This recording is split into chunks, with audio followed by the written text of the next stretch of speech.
and welcome to another episode of Fun Artifact Friday. Today I have a very special episode for you because we are going to be doing a two-part episode, with part 1 coming out this week and part 2 coming out next Friday. Now you may wonder why we're doing a two-part episode. Well, it's because we are going to be showing you the biggest artifact in our collection, the museum itself. Now, if you've ever been to the museum, you can tell right from the moment you drive up that it's grand.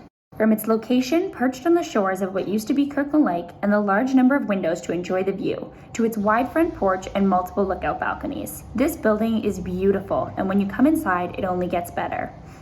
See, some people just don't appreciate just how grand this building is. Yes, it may be small for a museum in comparison to those found in larger cities, but imagine it through the eyes of someone who lives here. Imagine it as a home. With 4 stories, lofty ceilings, and wide open spaces, you can almost imagine the lives of the people who lived here being as grand as the building built to house them. There are many unique design and building features of the museum that make it truly deserving of being designated a heritage property in Ontario.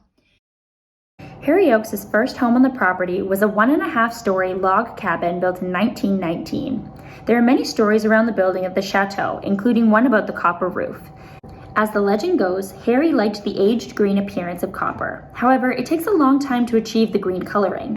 In order to speed up the aging process, Harry decided to utilize the trick of using ammonia. The chemical can prematurely tarnish copper. He requested that each of his staff at the mine leave a urine deposit at the end of their shift in order to use the deposits to treat the roof and achieve the green look.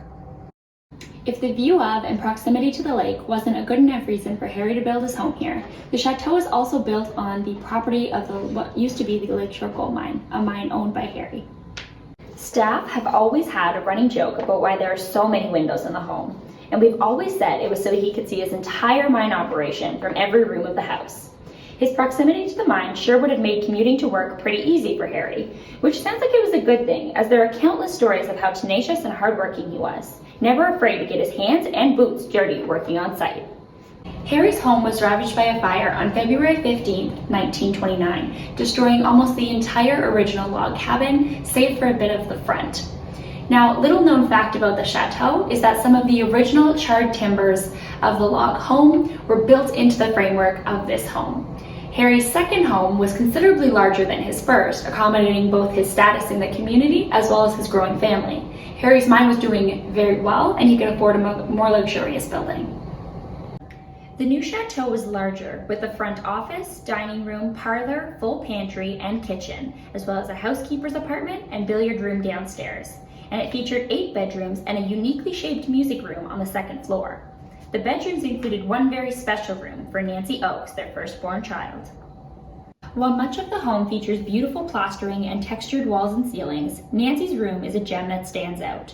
The unique plaster relief designs on the walls portray nursery rhymes, fairy tales, wildlife, toys, and parts of the world. The home also featured adjoining bedrooms for Harry and his wife Eunice. Not only was it larger with many grand rooms, but it also had finer detail. The home features crown molding, unique plastering throughout, 4 stone fireplaces, a copper roof, hardwood flooring, unique chandeliers and sconces, and a striking bay window to soak up the sun and admire the view. The cause of the fire remains unknown for certain, but was suspected to be caused by electrical short circuits. The damage was extensive. The fire caused $40,000 to $50,000 worth of damage and was battled for 6 hours with 3 hose lines. By today's standards, that would be approximately $800,000 worth of damage. In the 1930s, the Oakes family was splitting their time between Niagara and Kirkland Lake, and the chateau became a sort of summer home, but Harry still utilized it when he came to visit his mine. In 1934, the Oakes family moved to the Bahamas, leaving Canada, but the Lakeshore Mine, still in operation at the time, utilized the home for guests and important people that came to visit the mine or came for meetings. They also used it for special functions. After the closure of the mine, the chateau became a nursing home operated by Cochrane Nursing Homes until 1976, when it changed locations and the space was left empty once again. At this point, Harry had passed away 30 years prior, and the chateau, connected to his story from his successes to his murder, was beginning to spark interest as a heritage site. The building was acquired by the Ontario Heritage Trust, then called the Ontario Heritage Foundation. It was officially designated as a heritage building in 1981, and it still holds this title today. On July 1st, 1983, we opened officially as the museum, making this our 40th anniversary in the building. An opening dinner party and ceremony was held. In our collection, we house some memories from the day that we opened, including this invitation to the ceremonies,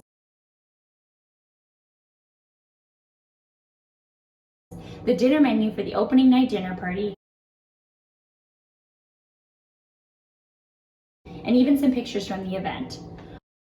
Thanks for joining us for this special Fun Artifact Friday. And don't forget to tune in next week for part 2, where we will be doing a behind the scenes tour of the building. See you then.